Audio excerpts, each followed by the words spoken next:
All right, Noah. Last week, I guess we already did it. You took down Trayvon. Now you got Christian. In the days that followed, how have things? What do you do between one meet to the next? You know what's crazy is I usually don't run track meets like week to week. I usually have a week in between. So I literally go home on Sunday and I'm thinking to myself, shoot, I gotta fly out on Thursday. I mean, I didn't get to get a haircut. I didn't get to get my hair braided. I had to wash my clothes. So most of the clothes I brought are pretty much the same clothes I brought to Boston because I'll just like wash them and put it back in, No point in trying to find new ones. In terms of training, went out on Monday and we did some sled work. We didn't really do a lot of sprinting as a whole. We did like 50s on the hill. Nothing too fast, just getting the blood moving. The better the blood is moving, the more you heal your muscles, the more your body can repair itself. So that was really what it was all about. And then Tuesday we had a block session, but me and my brother were talking to each other. He was like, shoot, I don't know how this block session's gonna go. I'm still sore. I'm hurting. I got a massage on Tuesday, thank God, because if I didn't get that, I don't know if I was gonna be able to run. Flying and racing, two of the things that will take you out if you're not, constantly repairing yourself. So that massage is very key. My chiropractor came down on Wednesday. We celebrated my girlfriend's birthday, and then I jumped on a flight early this morning. I woke up at 4. Wow, it's been a day already. It's been a day. All right, so I love hearing the technical side of things. Where is the part of the race where you think you can beat Christian that would make a difference on Saturday? The acceleration. Even though I truthfully believe that Christian is the best accelerator. But I don't have to be better than him. I just have to be better than I was last year. I already saw it last week. Again, I can make up a lot of difference in that first 10 as well. I was watching Boston and all I can see is that first 10 meters. And I'm like, there's just so much that can be made up in that moment right there. And truthfully, if I have the same acceleration as I did last week and just make that first 10 better, I truthfully think that's like, okay, now we definitely got a shot of taking out some heads. How much do you want to spend time watching his film? Christian's film? I think I watch everybody's film a decent amount. When I do my most studying is when I'm actually on social media. Just on Instagram. Now I'm going through my Explore page, and I'll see Marcel Jacobs, or I'll see Usain Bolt, or I'll see Justin Gatlin, or I'll see, Trayvon, or Christian. Like, that's when I'm like, that's interesting. And somebody will post. And what I'll literally do is screen record, then go to the recording, slow it down, and then study it.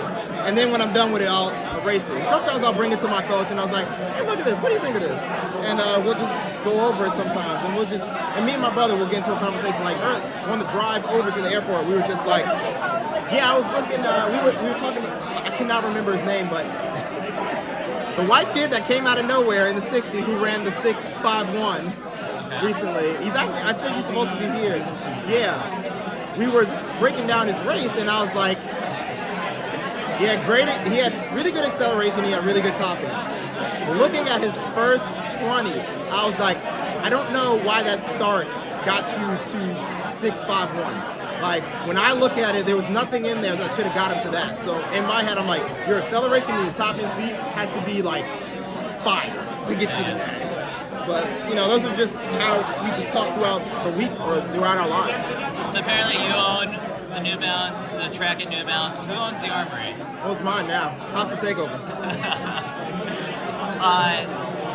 You generated some chatter online last week with the comments about the professionalizing track and field. I don't know if you read the lap count newsletter Kyle wrote about it. I actually did. I thought it was really good. So people say that you forgot that you were once that kid who was competing against the pros. No, I wasn't. I was the kid who showed up at the Olympic trials who competed against the pros.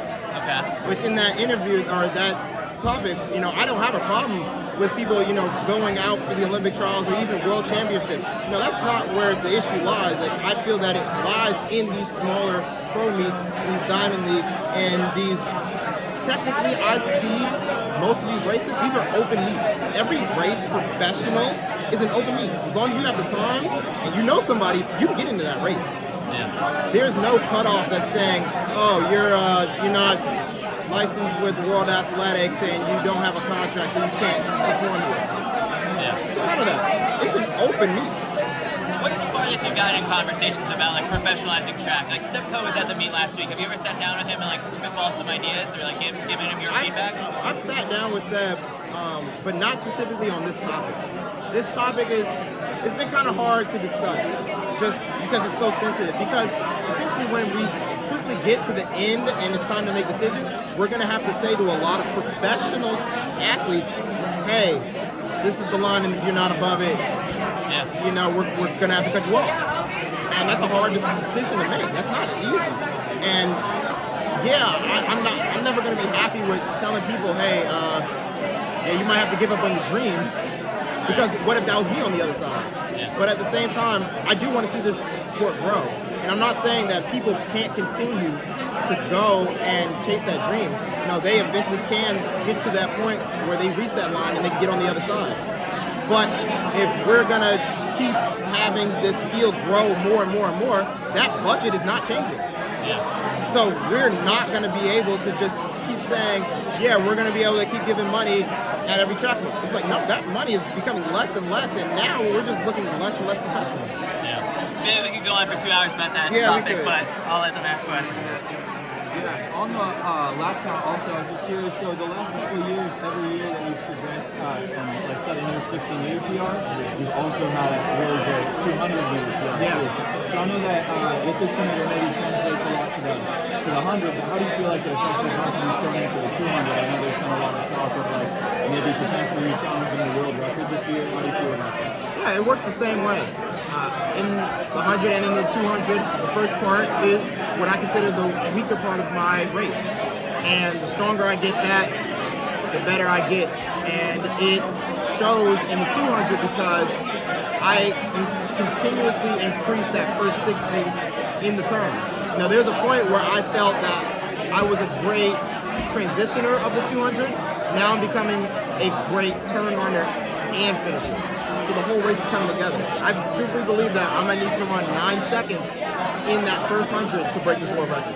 What do you think of it running like a straight 200 if there was no time? It's so weird because the way you would have to create the track, like street meets are fun, but it's not made for breaking records. Because they're built in a day, they're wobbly, they have holes in them. You know, that's not where you're going to find the records.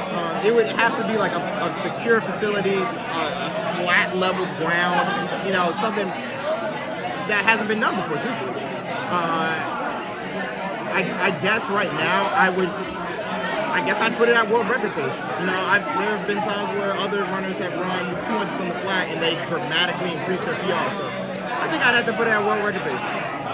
And you're feeling good about that 100, 200 double at Worlds?